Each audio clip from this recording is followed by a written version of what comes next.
In this video, I'm to demonstrate a simple experiment that will produce standing waves on an elastic thread. And I'm going to do that using an electric toothbrush with the bristly bits removed. And there's the elastic thread. And at this end, it passes over an aluminium rod and it's held in tension by a little pot with some weights. Actually, they're coins, but they could equally well be weights, but it just keeps it under tension. On the sheet behind, you've got three modes of vibration of the thread. Now, I'm not going to get this one to work, but I'll get these two to work. In the center, we've got a condition where the wavelength and the length of the string are the same.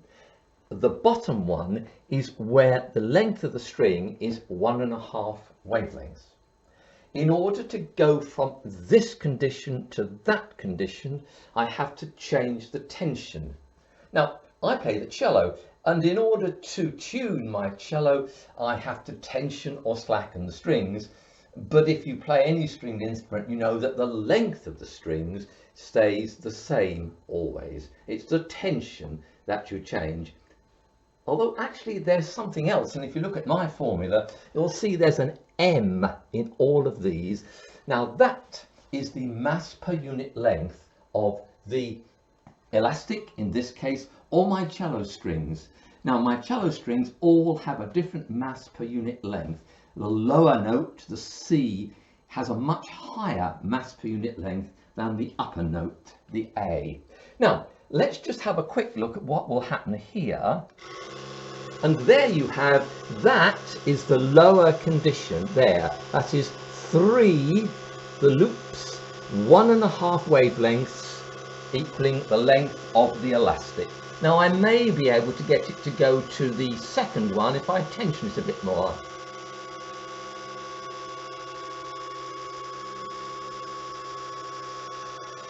And there we have, that is 1 wavelength equaling the length of the elastic.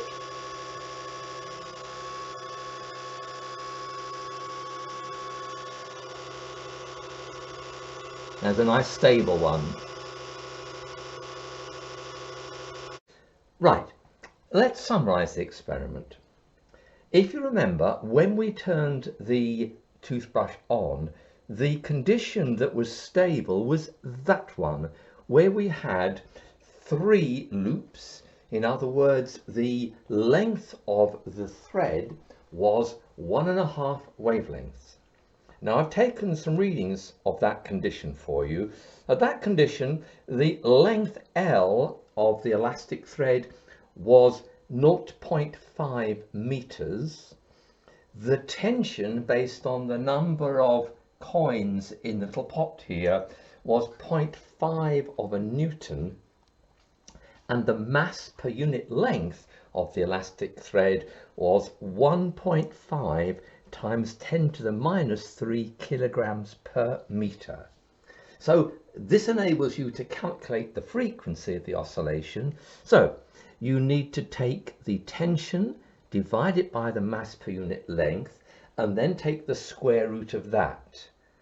Multiply that number by 3, and then divide the whole thing by 2 times the length of the elastic thread.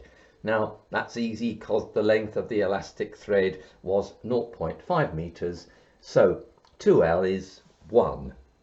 Now I've not worked this out, but I'd be very interested to know what you get for the frequency of the elastic thread and whether it is a reasonable number.